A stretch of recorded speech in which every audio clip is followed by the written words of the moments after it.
Hola a todos, bienvenidos a un nuevo vídeo de Esfera Bio. Hoy vamos a hablar de la estructura secundaria y terciaria del ADN, siguiendo con la línea del vídeo anterior en la que habíamos visto la estructura primaria. Si no lo habéis visto este primer vídeo de estructura del ADN, os lo recomiendo para entender mejor este vídeo que vamos a ver ahora. Os dejo el enlace por aquí arriba. Bien, ¿qué entendemos por estructura secundaria del ADN? Pues es simplemente la forma que adquiere el ADN en el espacio, qué forma tiene.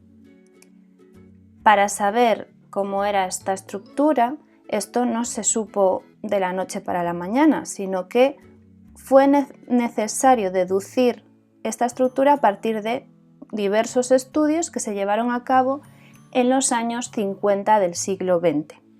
Gracias a estos estudios, por un lado, se descubrió que la densidad y la viscosidad del ADN era mayor de lo esperado para una cadena sencilla, es decir, que todo apuntaba a que estaría formado por más de una cadena de polinucleótidos.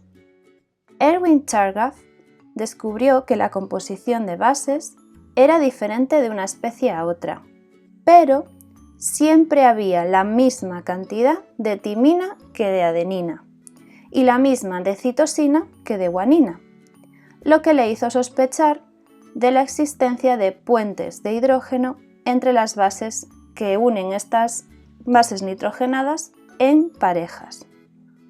Otros estudios muy importantes se realizaron mediante difracción de rayos X en el ADN y fueron llevados a cabo por los investigadores Rosalind Franklin y Maurice Wilkins.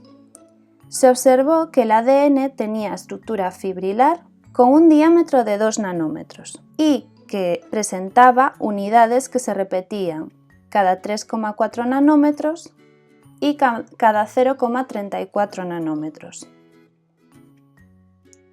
adquiriendo una estructura muy parecida a la de una escalera de caracol, en la cual cada peldaño estaría separado por los 0,34 nanómetros y cada vuelta de escalera correspondería con 3,4 nanómetros.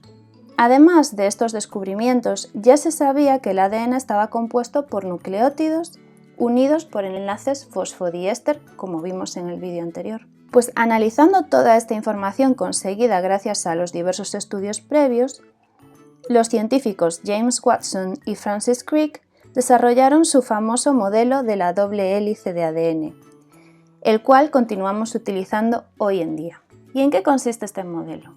Vamos a ver sus principales características.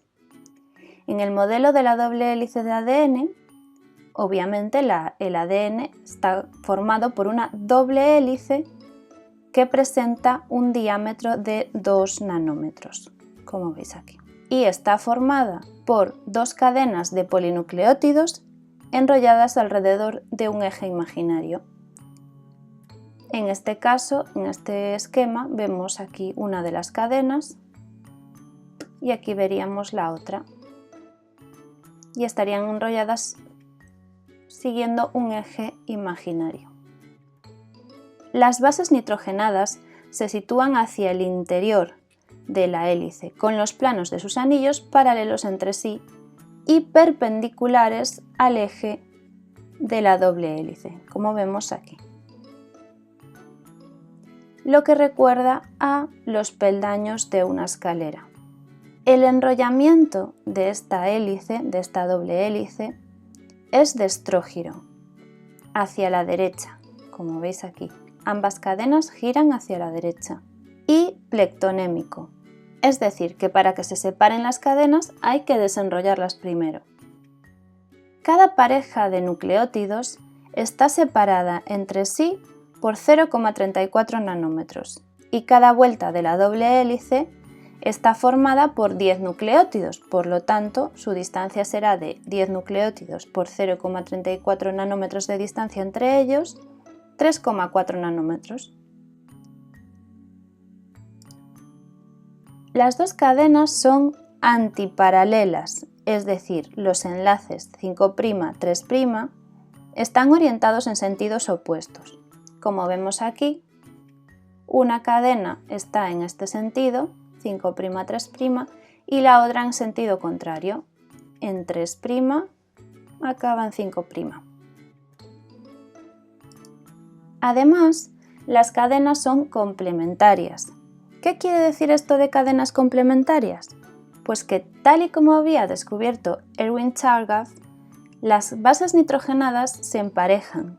Así la timina T se une a la adenina A, o como podemos ver aquí. Y la guanina se une con la citosina GC.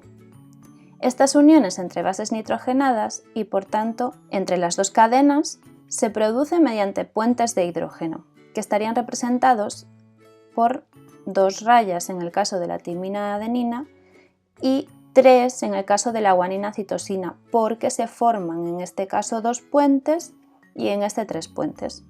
Las bases son complementarias debido a su estructura y tamaño, por lo que es imposible que se emparejen bases que no son complementarias, ya que producirían distorsiones en la hélice y se inestabilizarían todos los puentes de hidrógeno. El ADN se presenta además en una forma todavía más compactada, gracias a su estructura terciaria. En este caso hay importantes diferencias entre organismos procariotas y eucariotas. En procariotas el ADN es circular y se enrolla sobre sí mismo para compactarse todavía más, formando lo que conocemos como una superhélice, que sería esta estructura de aquí. En eucariotas, en cambio, el ADN es lineal y muy grande, por lo que necesita ayuda para poder empaquetarse o compactarse todavía más. Necesita unirse a proteínas especiales que le ayudan a este empaquetamiento. Y las más importantes son las histonas. ¿Alguna vez os ha pasado algo así? Una maraña de cables interminable que no hay manera de ordenar. Con las luces de Navidad también. Pues imaginaros cómo es empaquetar bien, ordenadamente y que quede todo perfectamente colocado, teniendo en cuenta que el ADN de una sola célula mide alrededor de 2 metros. De una sola célula, que es microscópica y está tan bien compactado que no lo podemos ver a no ser que se desenrolle. ¿Cómo consiguen las células eucariotas este gran empaquetamiento? Pues lo vamos a ver con un modelo en el cual nuestra doble hélice de ADN va a ser una hebra de lana que simula muy bien cómo es una doble hélice, porque también tiene como 2 hebras enrolladas sobre sí mismas. Y en el caso de las histonas, que ya vimos que eran proteínas especiales que ayudan al empaquetamiento, vamos a usar plastilina. Las histonas que empaquetan el ADN se encuentran en paquetitos, en grupos de 8, por eso se llaman octámeros de histonas. Son 8 subunidades, 1, 2, 3, 4, 5, 6, 7, 8, de distinta naturaleza, pero nosotros no nos vamos a entrar en detalles, simplemente tenéis que saber que son 8 y forman esta estructura, un octámero de histonas.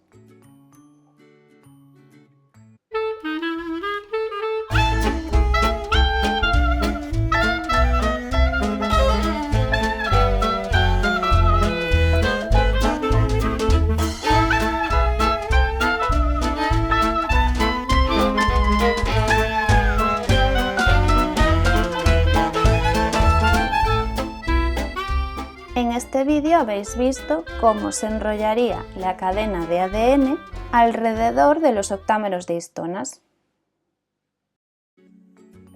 Cuando la cadena de ADN se enrolla alrededor del octámero de histonas, forma una estructura que se llama nucleosoma, formada por la hebra de ADN enrollada sobre el octámero. Entre 2 nucleosomas aparece un trozo de ADN que se llama ADN espaciador y que está libre, sin unirse a histonas. El ADN unido a proteínas se llama cromatina y es la forma en la que se encuentra en el núcleo de células eucariotas. Este sería el primer nivel de compactación, la fibra de cromatina de 100 angstroms o 10 nanómetros, o también llamado collar de perlas, ya que cada uno de los nucleosomas simularía las perlas de un collar. Esta sería la fibra de 100 angstroms en forma laxa. Cuando, además de unirse a las histonas del octámero, el ADN también presenta una histona mayor que se llama H1 y que bloquea el ADN en este punto, lo apelmaza todavía más contra el octámero de histonas, decimos que esta fibra de ADN se encuentra en forma condensada. La H1 se asocia a los nucleosomas, acortando todavía más la longitud de la cromatina. El segundo nivel se trata de la fibra de cromatina de 300 angstroms, también llamada solenoide, y que se forma por el enrollamiento sobre sí misma de la fibra de cromatina de 100 angstroms condensada, es decir, con la histona H1. Aquí vemos la histona H1, los octámeros de histonas en azul, el ADN enrollado sobre ellos, es decir, formando nucleosomas, y cómo estos se enrollan sobre sí mismos. En cada vuelta hay 6 nucleosomas. Sus respectivas 6 histonas H1 se colocan en el interior de la espiral formando un eje central de la fibra de 300 angstroms. Así la longitud se acorta todavía aún más, unas 5 veces más. Aquí vamos a ver esta simulación de cómo se formaría una primera vuelta de cromatina de 300 angstroms.